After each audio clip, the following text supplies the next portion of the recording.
नमस्कार मित्रमैत्रिणींनो. आज आपण पाहणार आहोत अगदी छोटीशी पण अगदी झटपट बनणारी ती म्हणजे थाळी.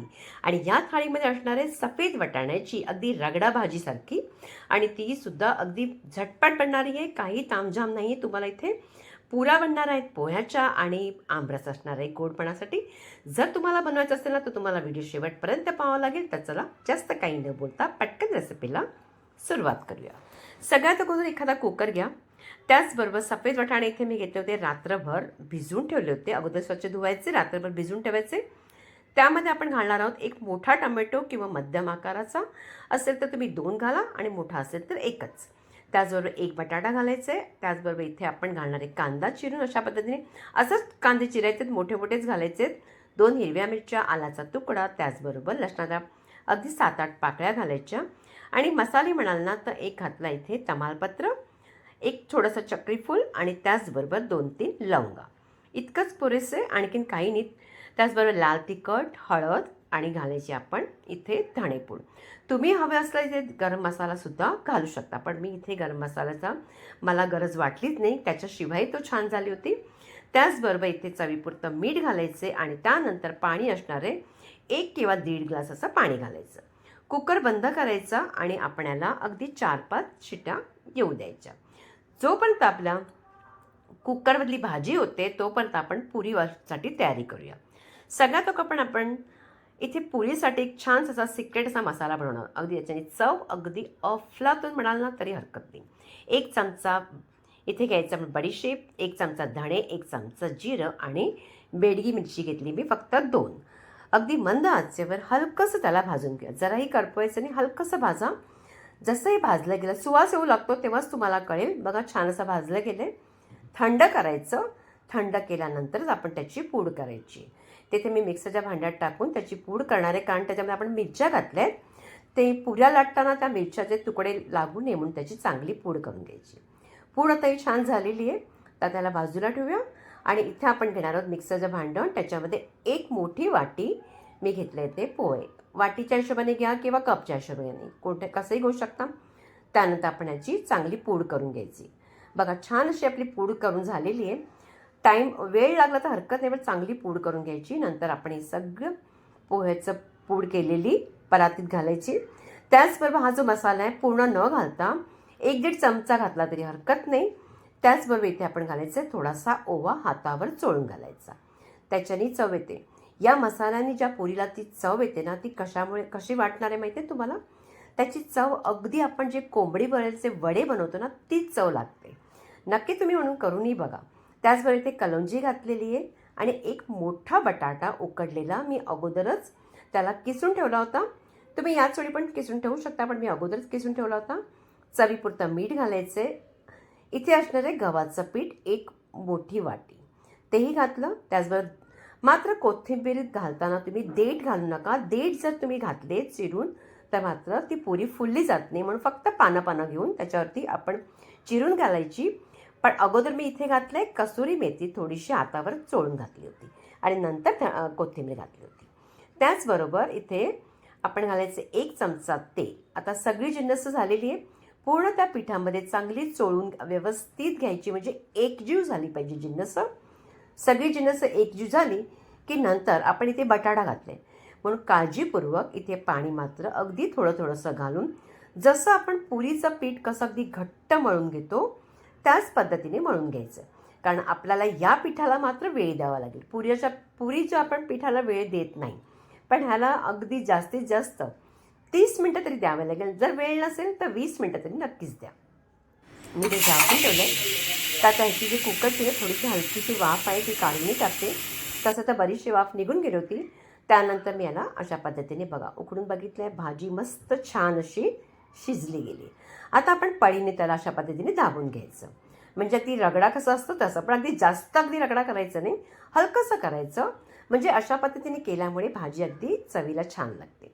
आणि ह्यामध्ये जे चक्रीफूल आहे ना, त्याचा आपला सुवास त्याच्यामध्ये आलेलाच आहे आणि आपला तमालपत्राचा तो काढून टाकायचा आहे. आता ही भाजी झाली. आता मात्र ह्याच्यामध्ये आपल्याला एक छानशी फोडणी द्यावी लागेल. त्या अगोदर आपण इथे घालायचे साजूक तूप. पण साजूक तूप मात्र तुम्ही भाजी शिजतानाच घाला. मी विसरले होते म्हणून मी नंतर घातले. थोडीशी कोथिंबीर घातली आणि त्याच्यावर छानशी फोडणी देऊया. आता फोडणी पात्रामध्ये मी इथे तूप घेतलं आहे. तुम्ही हवं असल्यास तेल घेऊ शकता आणि भाजी शिजताना तुम्ही तूप हवं असेल घाला आणि इथे तेलाची फोडणी तुम्ही देऊ शकता. तूप गरम झाल्यानंतर इथे राई घालायची आहे. त्याचबरोबर इथे राई जशी तडतडली, राई तडतडल्यानंतरच आपण इथे घालायचं जिरं घातलं की नंतर आपण घालणार इथे हिंग. आता हिंग वगैरे घालताना कधी लगेच ना तुम्ही गॅस बंद करायची आणि काश्मीरी लाल तिखट इथे घालायचं. त्याच्याने भाजीला आणखीन रंग छान येतो. फोडणी आपली खमंग झालेली आहे. पटकन आपण या भाजीवर ओतायची. ओतल्यानंतर अगदी 1-2 सेकंदासाठी आपण फक्त कुकर जरासं झाकून ठेवायचा, म्हणजे फोडणीचा सुवास त्याच्यामध्ये दरवळू द्या. आणि बघा, ही अशी भाजी आपली अफलातून भाजी. तुम्ही ही भाजी ना नुसत्या पाव गरम करून खा किंवा एखादा कडक पाव मिळतो त्याच्याबरोबर खा किंवा पुरी भाजी पुरी चपाती कशाबरोबरही खाऊ शकता. मस्त लागते. आता मी या थाळीमध्ये मला इथे असं वाटलं की काहीतरी गोड असलं पाहिजे, म्हणून इथे आंबा होता तर 2 आंबे मी अगदी चांगले त्याच्यामध्ये कापून घातलेले आहेत. त्याचबरोबर पिठी साखर मी कमी घातली 1च चमचा. त्याचबरोबर दुधाची साय घातलेली आणि ह्याला आपण अशा पद्धतीने वाटून घेतले. आज आला आपला आमरस. आता तुम्हाला जर तुमचा आंबा गोड नसेल तर तुम्ही साखरेचं प्रमाण वाढवू शकता, पण हा बऱ्यापैकी गोड होता म्हणून मी अगदी कमी प्रमाणात घातले. आणि ह्याच्यात थोडेसे ड्रायफ्रूट्स घातले आहे. नाही घातलं तरी चालेल, पण मी ते घातलेत. मला खूप आवडतात आमरसवरती ड्रायफ्रूट्स. आता मात्र ह्याला झाकून आपण फ्रीजमध्ये अगदी थंड होऊ द्यायचे, का आमरसना अगदी थंडच छान लागतो. आता इथे आपण बनवूया पुरी. आता पुरीला मी अगदी वेळ कमीत कमी माझ्याकडे वेळ 20 मिनटं होती तर मी 20 मिनटंच दिली होती. थोडंसं हलकंसं अशा पद्धतीने मळून घ्या आणि त्यानंतर ते छोटे छोटेसे गोळे करायचे. इथे आपण अशा पद्धतीने जसं आपण पुरी लाटतो ना त्याच पद्धतीने आपण इथे गोळे करून अगोदर हवं असलंच करून घ्या. आता इथे मी 2च करून तुम्हाला अगोदर दाखवते, मग बाकीच्या मी सगळे लाटून घेणार आहे. आता अशा पद्धतीने लाटून घ्यायचं. लाटताना कधी कधी असंही होतं की थोड्याशा आपल्या कडा फाटू लागतात. काही हरकत नाही. जर तुम्हाला वाटतं की पुरी छान दिसावी, सुंदर दिसावी, तर तुम्ही अशा पद्धतीने करू शकता. आणि जर तुम्ही थोडासा वेळ दिला ना पिठाला तर तुमचे ते पीठसुद्धा फाटणार नाही. अगदी तुम्ही थोडंसं हलकंसं अवस्था तेल लावूनही लाटू शकता. तर बघा, ही पुरी लाटली गेली. आणि दुसरंही तुम्ही असं करू शकता, एखादी मोठी चपाती लाटायची आणि असंही करायचं. इथे तुमचं आणखीन सोपं जाईल तुम्हाला. असं करून सगळं अगदी लाटून तुम्ही घेऊ शकता आणि नंतर आपण तळून येऊ शकतो. मी जेमतेमध्ये थोड्याशा अगदी लाटून घेतल्या होत्या. बाकीचे जे पीठ आहे त्याचे मी नंतर पुढे करणार आहे. तर बघा, या सगळ्या बाजूच्या कडा ज्या एक्स्ट्राचे पीठ आहे ते काढायचं आणि सगळ्या मी ताटामध्ये घालून ठेवल्या. कढईमध्ये तेल अगोदरच गरम करायला ठेवा, कारण ते चांगलं कडकडीत छान गरम झालं पाहिजे.